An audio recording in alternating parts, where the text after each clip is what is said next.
Polling ശതമാനത്തിലെ അത്ഭുതപ്പെടുത്തുന്ന ഇടിവ്. അതാണ് മാവേലിക്കര ലോക്സഭാ മണ്ഡലത്തിലെ തിരഞ്ഞെടുപ്പ് വിജയം ആകാംക്ഷ നിറഞ്ഞതാക്കുന്നത്.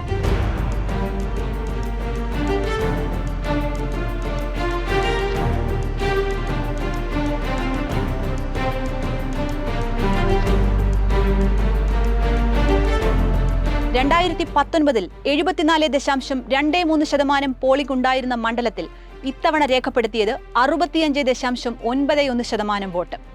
എന്തുകൊണ്ട്? ആലപ്പുഴ ജില്ലയിലെ കുട്ടനാട് മുതൽ കൊല്ലം ജില്ലയിലെ കൊട്ടാരക്കര വരെ നീളുന്ന ലോക്സഭാ മണ്ഡലം.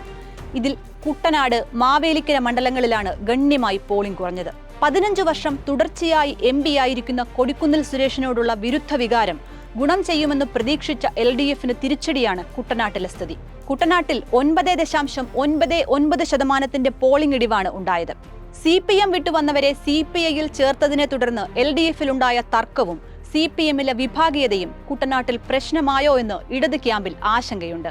CA അരുൺകുമാർ കുട്ടനാട് മേഖലയിൽ പരിചിതനല്ലാത്തതും കൊടിക്കുന്നിൽ സുരേഷിനോടുള്ള എതിർപ്പും കുട്ടനാട്ടിൽ പ്രതിഫലിച്ചേക്കാം. മാവേലിക്കര, പത്തനാപുരം, ചങ്ങനാശ്ശേരി നിയമസഭാ മണ്ഡലങ്ങളിലും പോളിംഗിൽ കുറവുണ്ടായി. BDJS സ്ഥാനാർത്ഥിയായതിനാൽ BJP വോട്ടർമാർ നിസ്സംഗത കാട്ടിയെന്ന് സൂചനയുണ്ട്. ഗണേഷ് കുമാറിനെ ഇറക്കി പ്രചാരണം കൊഴുപ്പിച്ചെങ്കിലും LDFിലേക്ക് കേരള കോൺഗ്രസ് B വോട്ടുകൾ പൂർണ്ണമായി എത്തിയോ എന്നത് സംശയമാണ്. ചങ്ങനാശ്ശേരിയിൽ NSS വോട്ടുകൾ പോൾ ചെയ്തിട്ടുണ്ടെന്നാണ് UDFന്റെ ആത്മവിശ്വാസം. ഇഞ്ചോടിഞ്ച് പോരാട്ടം നടക്കുന്ന കുന്നത്തൂരിൽ 7% കുറവാണ് പോളിംഗിലുണ്ടായത്. കൊടിക്കുന്നിലിന് ഏറ്റവും വേരോട്ടമുള്ള കൊട്ടാരക്കരയിലാണ് ഭേദപ്പെട്ട പോളിംഗ് ഉള്ളത്.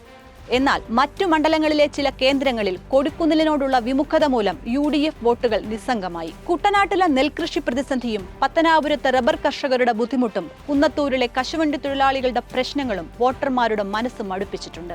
കൊടിക്കുന്നിലിനോടുള്ള മടുപ്പും യുവാവെന്ന പരിഗണനയും അരുൺകുമാറിനെ തുണയ്ക്കുമെന്നാണ് LDFന്റെ ആത്മവിശ്വാസം. KPMS അടക്കം ദളിത് സംഘടനകളുടെയും ന്യൂനപക്ഷങ്ങളുടെയും വോട്ട് ഉറപ്പാണെന്ന് ഇടത് ക്യാമ്പ് അവകാശപ്പെടുന്നുണ്ട്. അരുൺകുമാറിനായി ഒരു നിശബ്ദ തരംഗമുണ്ടായി എന്നാണ് ഇടതിന്റെ വാദം.